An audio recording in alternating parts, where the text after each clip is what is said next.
Untuk termin 2 kami buka 4 yang 3 orang dari depan saya dan dari sebelah selatan dan utara ya. Pertanyaannya pertama, Assalamualaikum warahmatullahi wabarakatuh. ini tadi siapa nih? Dari Syekhuna Aulilia. Dari apa yang narasumber sampaikan sangat tertarik sekali dari penyampaiannya. Namun yang menjadi unek-unek kami sebagai audien adalah masalah nador. Nador adalah pengoperasian nalar, kan seperti itu ya. Nah, saya sangat sepakat dengan yang disampaikan tadi dari Sohibul Ma'had. Ada lebih spesifik di situ. Ada pengklasifikasian nador. Bahwasanya ada hal-hal yang mampu dinalar oleh otak manusia dan ada hal-hal yang tidak bisa dijangkau oleh akal. Saya tarik itu dapat masuk mungkin kepada tafakkaru fi khalqillah wala tafakkaru fillah. Sementara di makalah ini seakan-akan mendorong untuk membudayakan nador. Padahal yang saya khawatirkan dari makalah ini tidak ada langkah-langkah antisipatif dalam mengoperasikan nalar tersebut. Jadi yang dikhawatirkan adalah ketika memaksakan nador kepada hal-hal yang tidak dijangkau oleh nalar malah terjebak kepada kekufuran. Itu yang pertama. Kemudian yang kedua adalah masalah salafi. Dari makalah ini juga banyak tentang salafi yang kami tidak mengerti berapakah batas-batasan salafi itu, seperti yang narasumber tadi sampaikan bahwasanya Ibnu Taimiyah wafat pada tahun 600 tahun Hijriah itu bukan salaf. Mungkin ada batasan-batasan generasi yang jelas mengenai masalah salaf. Kemudian yang ketiga, yang terakhir, kami sangat kepada makalah ini ketika kita bicara masalah tauhid memang harus hati-hati, termasuk juga teks daripada yang akan disampaikan. Saya sangat kaget ketika membaca salah satu teks dari makalah itu di tantangan realita eksternal itu ada tasbih, itu ditulis tasbih. Ini saya khawatir sangat fatal ini. Kalau kita mengerti tidak jadi masalah. Khawatir itu ya, mungkin lebih hati-hati dalam teks. Ya, terima kasih dari kami. Wassalamualaikum warahmatullahi wabarakatuh. Assalamualaikum warahmatullahi wabarakatuh.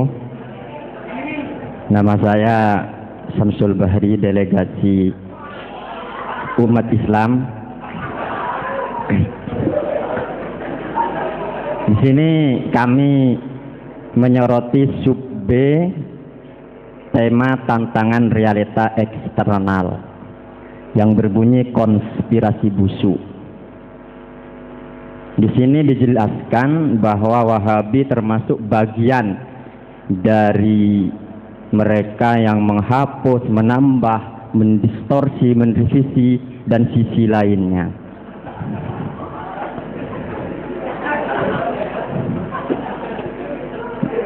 Nah, sekarang sebetulnya pertanyaannya begini. Sekarang itu ada suatu gerakan yang sangat aktual di mana mereka yang secara intelektual menengah ke bawah itu kebingungan, Pak.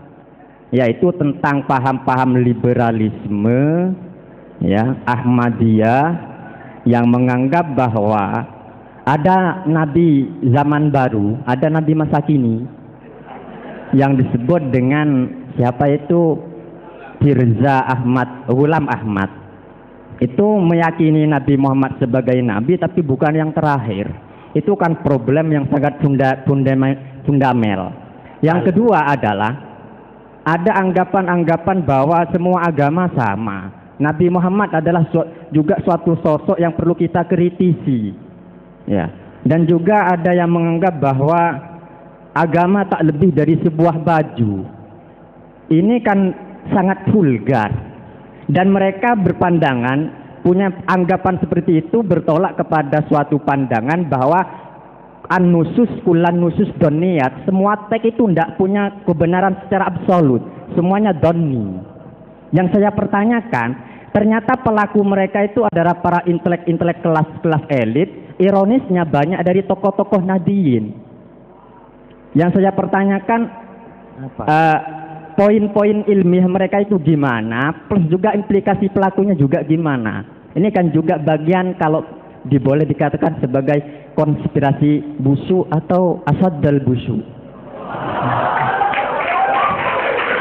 Abesa. Iya.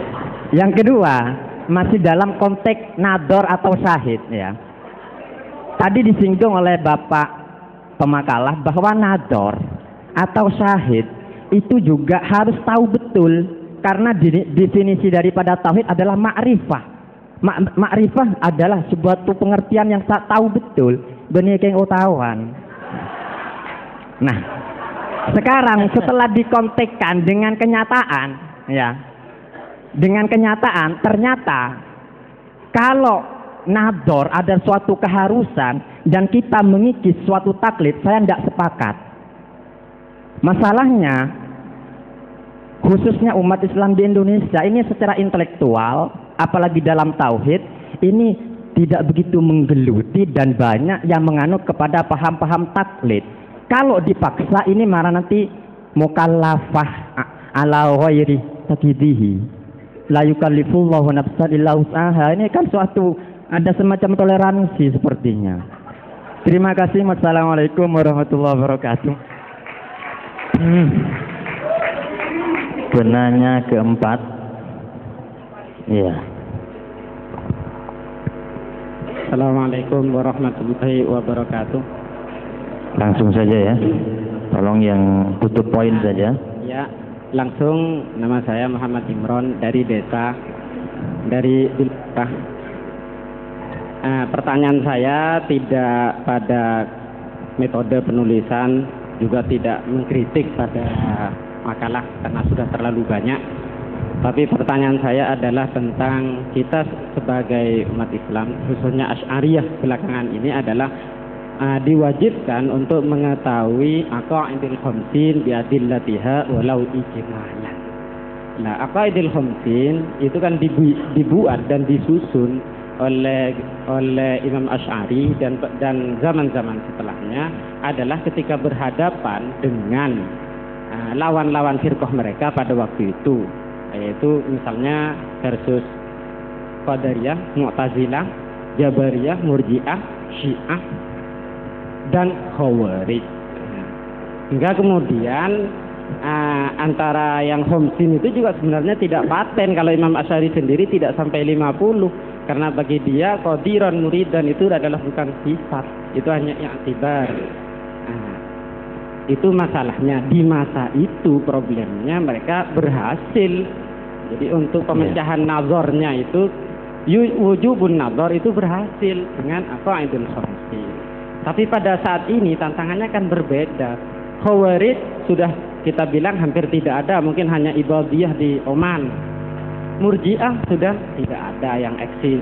Mu'tazilah tinggal pemikirannya mengendap di kalangan Islam liberal. Syiah yang masih ada. Jadi aqaidul khamsin ya, mohon maaf saya tidak bisa. Jadi poinnya bagaimana ini?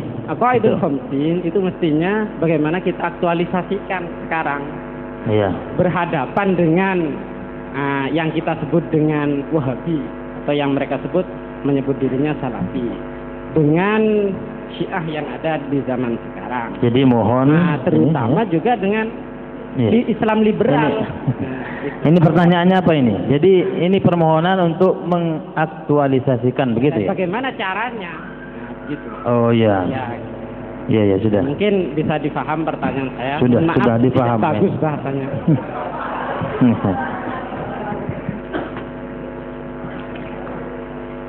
Ini ada 4 penanya.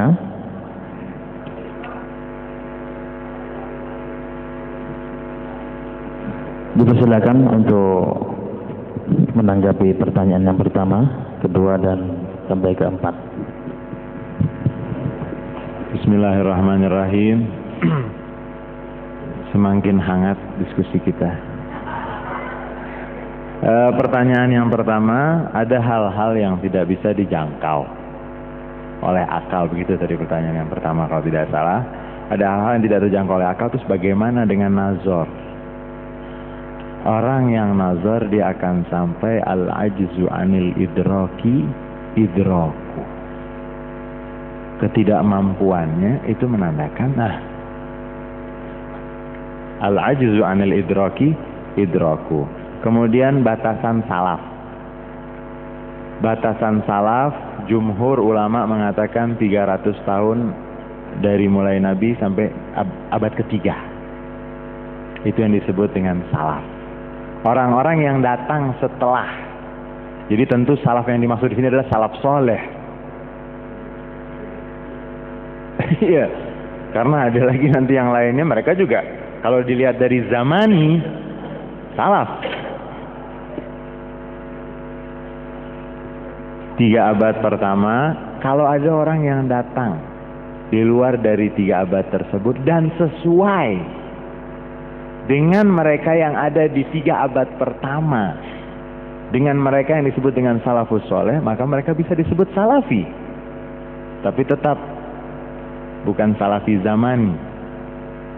Jadi salaf batasannya 3 abad pertama, yang datang setelahnya boleh dikatakan pengikut salafi, tetapi tetap salaf yang soleh.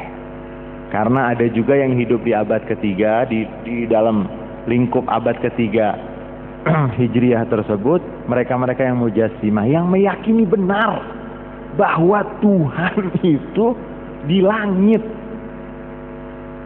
benar-benar meyakini.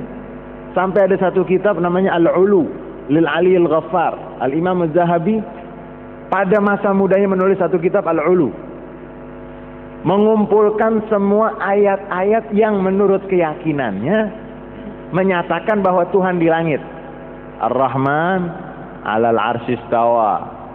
Kemudian ayat hadis-hadis yang banyak yang menyatakan bahwa Tuhan adalah, ini dikumpulkan sampai asar minas sahabat dikumpulkan untuk mengukuhkan bahwa Tuhan ada di atas hakikatan la majazan. Ini ada di dalam kitab tersebut, dalam kitab Al-Ulu, mereka-mereka yang hidupnya di abad ketiga, di abad kedua. Lalu apakah mereka bisa disebut salaf soleh? Padahal prinsip di dalam akidah itu laisa kamitslihi syai'. Ketika berbicara ketuhanan tidak ada. Jadi yang dimaksud dengan salaf itu 3 abad pertama. Kemudian penulisan tadi ada kesalahan, mohon maaf, dari penulisan tashbih. Mestinya pakai shin. Tashbih, cuman salah penulisan. Kemudian korinahnya kan sudah ada tajsim. Biasanya kalau sudah disebut tasbih, tajsim, tidak mungkin tasbih. Begitu. Biasanya. Tetapi masukan yang bagus. Kemudian pertanyaan yang kedua, dari penanya yang kedua, semua yang disampaikan tidak ada nazar, semua hanya taklid. Ini makalah masuk di dalamnya untuk membahas pentingnya nazar, untuk membahas menyelesaikan apa yang sedang menimpa. Ini pun kalau misalnya taklid kan ada taklid buta. Semuanya tidak diteliti lagi.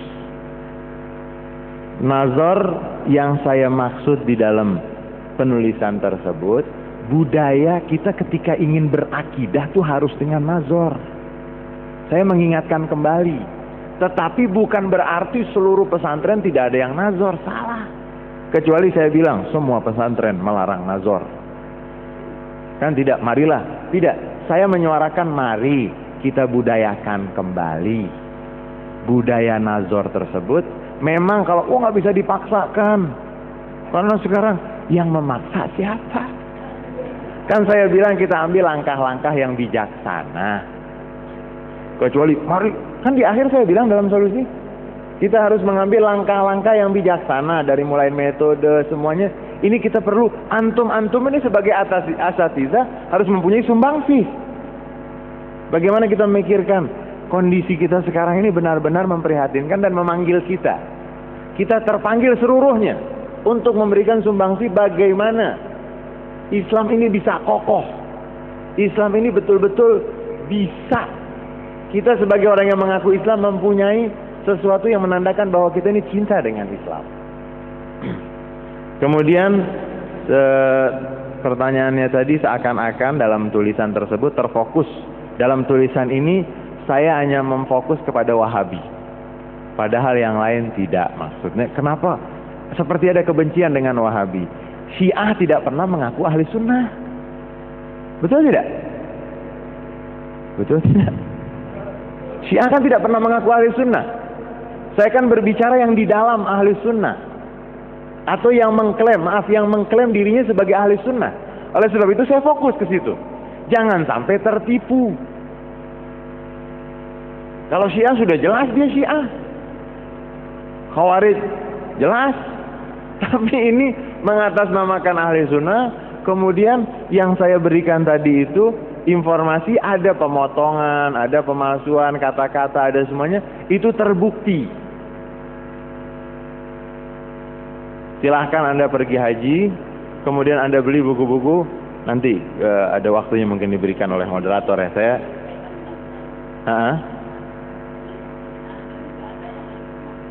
tidak mengaku dirinya sebagai ahli sunnah, tidak mengklaim. Syiah 12. Syiah sebentar, maaf. Nah, nanti kita serahkan kepada moderator. Kita akan membahas keluar dari pembahasan kita ahli sunnah akhirnya. Kalau ingin berbicara Syiah, itu kita bikin forum sendiri. Bicara mengenai Syiah. Karena Syiah ada aliran Zaidiyah, Imamiyah, kemudian Ismailiyah, dan macam-macam. Tetapi tidak satupun dari mereka yang mengklaim dirinya sebagai ahli sunnah wal jamaah.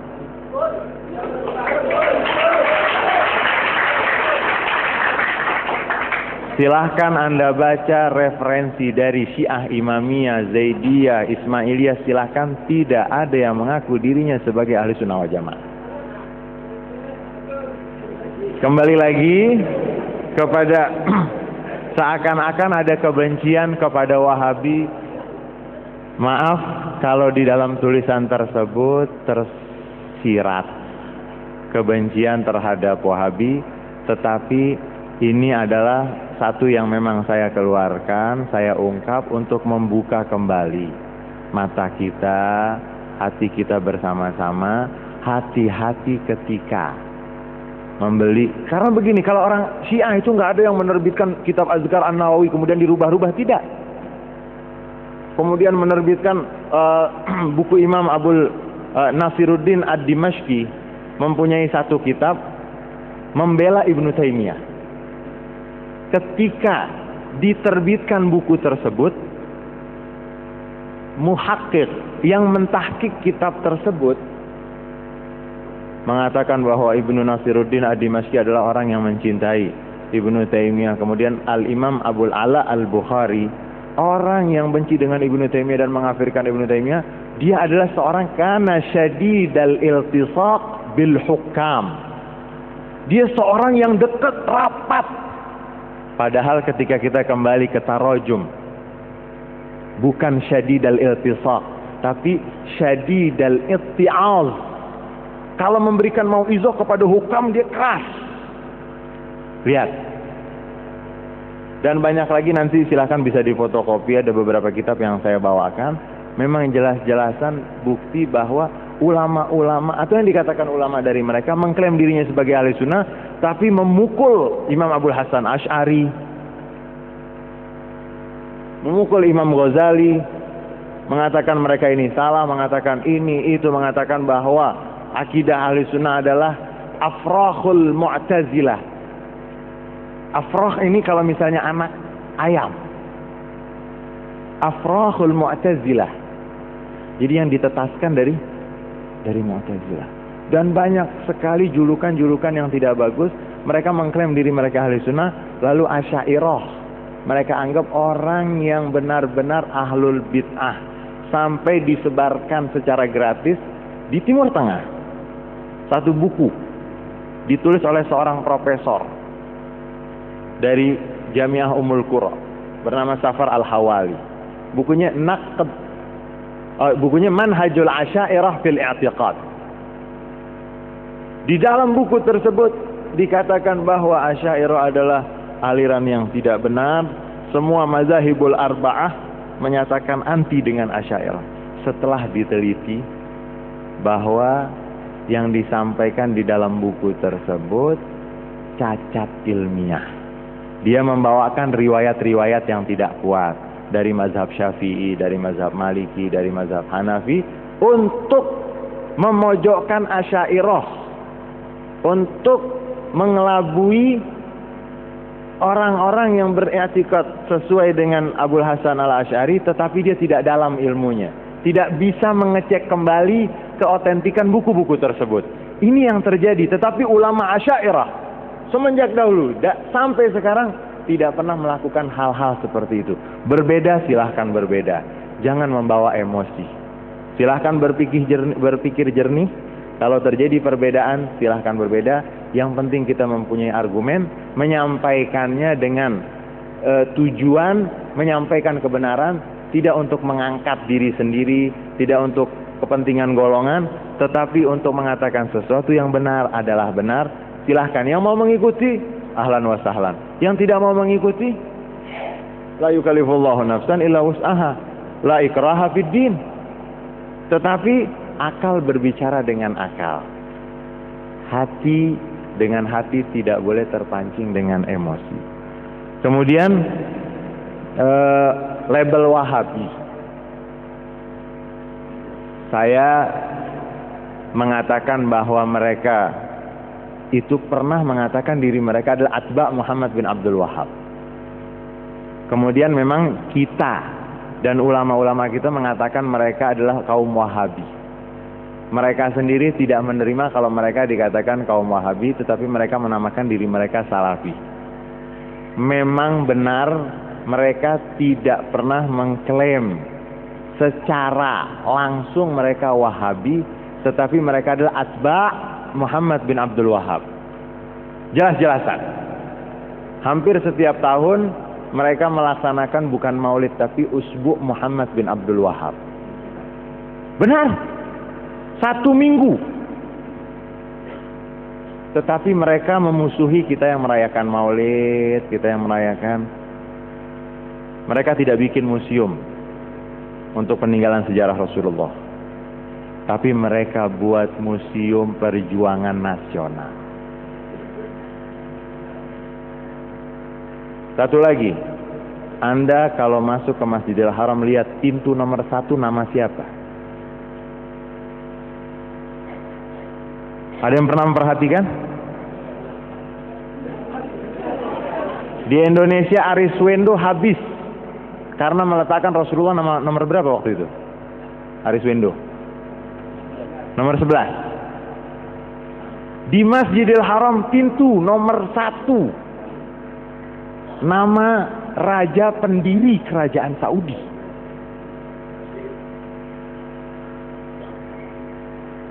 Malik Abdul Aziz. Bab Malik Abdul Aziz. Rasulullah bab Nabi bab yang keberapa? Ini yang seperti ini yang ingin saya buka. Di dalam kita ini benar-benar tidak mengagungkan. Nabi diletakkan babun Nabi itu bab yang ke-7 atau yang ke-13. Tetapi bab yang pertama, ini kan hanya sekedar ini. Tidak boleh, Ariswendo di Indonesia kita habisin. Ente di Mekah, Nabi ente taruh belakang. Apa artinya fulan wa alan di hadapan Rasulullah sallallahu alaihi wasallam? Tidak ada manusia yang lebih agung dari Rasulullah. Tapi ini yang terjadi, ini logika mereka. Sampai-sampai kalau misalnya kita membuka sejarah, dan itu tidak pernah dibahas. Rasulullah masuk ke Mekah, Fathu Makkah. Kemudian setelah mereka semuanya sudah ketakutan, Rasulullah kan bertanya, "Maza tazunnuna inni fa'ilun bikum?" Apa yang kalian sangka yang akan saya perbuat terhadap kalian? Qalu akhun karim wa ibnu akhin karim. Orang Quraisy sudah ketakutan. Al-yawm yaumul malhamah, kata orang-orang Quraisy. Hari ini al-yawm yaumul malhamah, al-yawm azallallahu Quraisyan. Hari ini hari perang besar. Hari ini Allah akan menghina bangsa Quraisy. Nabi menjawab, al-yawm yaumul marhamah, al-yawm a'azzallahu Quraisyan. Hari ini hari kasih sayang. Hari ini Allah akan mengagungkan bangsa Quraisy. Ini Nabi Muhammad ketika masuk ke Mekah. Suruh buka sejarah bagaimana mereka bisa menguasai Mekah dan Madinah. Buka apa yang terjadi terhadap ulama-ulama kita di sana. Bagaimana nasib ulama-ulama yang ada di sana? Bagaimana dengan buku-buku? Silahkan Anda mengatakan buku ini tidak bagus tetapi Anda harus mempunyai argumen yang tepat, yang diakui. Kemudian Anda tidak boleh dengan sembarangan. Di sana banyak tokoh-tokoh dari ulama Ahlus Sunnah wal Jamaah yang kita sendiri pun mengetahui, apalagi masyarakat Madura. Almarhum Sayyid Muhammad bin Alawi Al-Maliki bagaimana dimusuhi. Saya pertama kali untuk mencari kediaman beliau, dekat dengan rumah beliau ada sebuah warung. Di situ saya tanya, di mana kediaman Sayyid Muhammad bin Alawi Al-Maliki? Ngapain kamu ke situ? Kalau ini orang awam tidak apa-apa.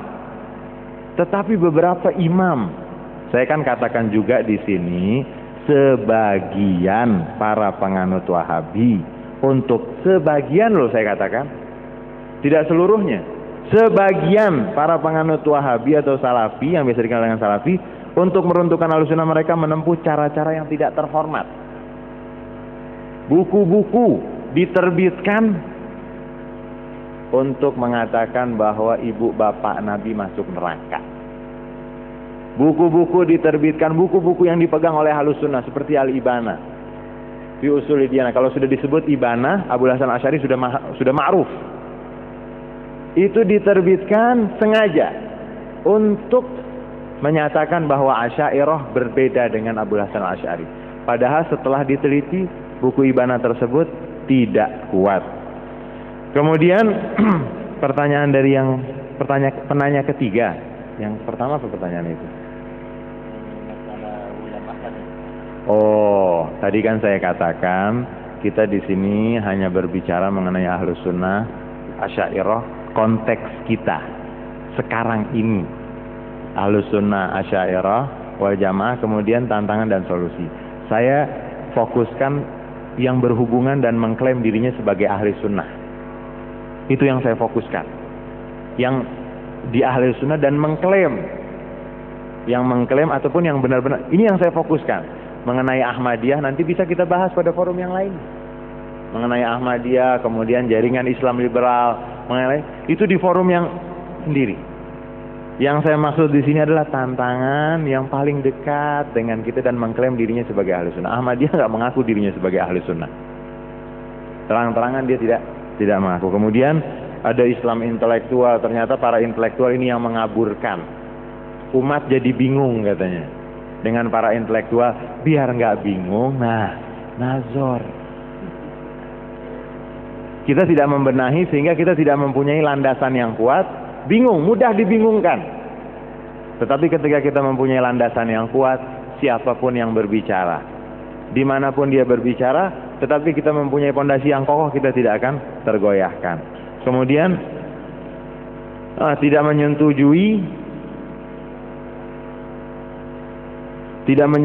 menyetujui ajakan untuk mengikis taklid.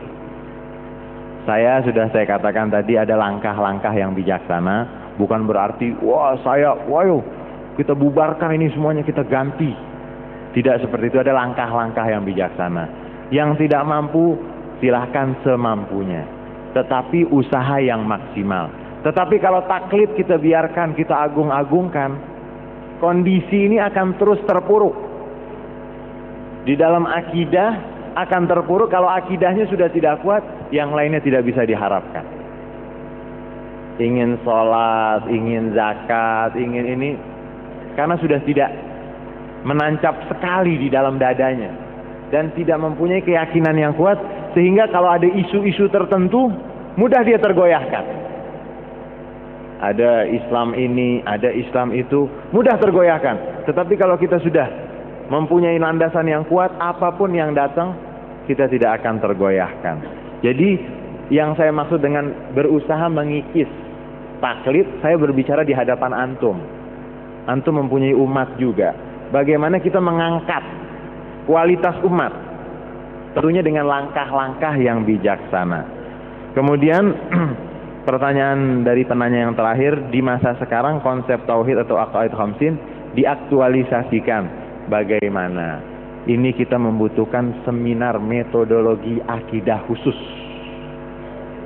untuk mengaktualisasikan, dan ini bagus. Jadi saya mengharap dari seminar ini akan berlanjut. Kita mempunyai gambaran-gambaran, kan sekarang sudah terbuka. Ini sadar ataupun tidak kita sadari langkah kita untuk memperbaiki. Jadi dibutuhkan kembali seminar khusus untuk membuat bagaimana metode dari Aqaid Khamsin. Kita buat satu buku sekarang yang sesuai dengan zaman sekarang, sehingga orang bisa mudah memahaminya dan benar-benar bisa mendapatkan apa yang ingin kita sampaikan. Kira-kira dari saya yang bisa saya sampaikan atas segala pertanyaannya. Kemudian kenapa? Iya. Yang saya bilang itu kita membutuhkan seminar khusus membahas mengenai Aqaidul Khamsin, relevansi Aqaidul Khamsin dengan zaman sekarang. Masih relevan atau tidak? Yang mengatakan masih relevan, bagaimana caranya? Yang mengatakan tidak relevan, bagaimana caranya? Lalu solusinya akan dikemanakan ini umat? Kira-kira itu yang bisa saya sampaikan dari jawaban terhadap pertanyaan-pertanyaan tersebut. Terima kasih atas segala perhatian. Maaf sebesar-besarnya atas segala kekurangan. Assalamualaikum warahmatullahi wabarakatuh.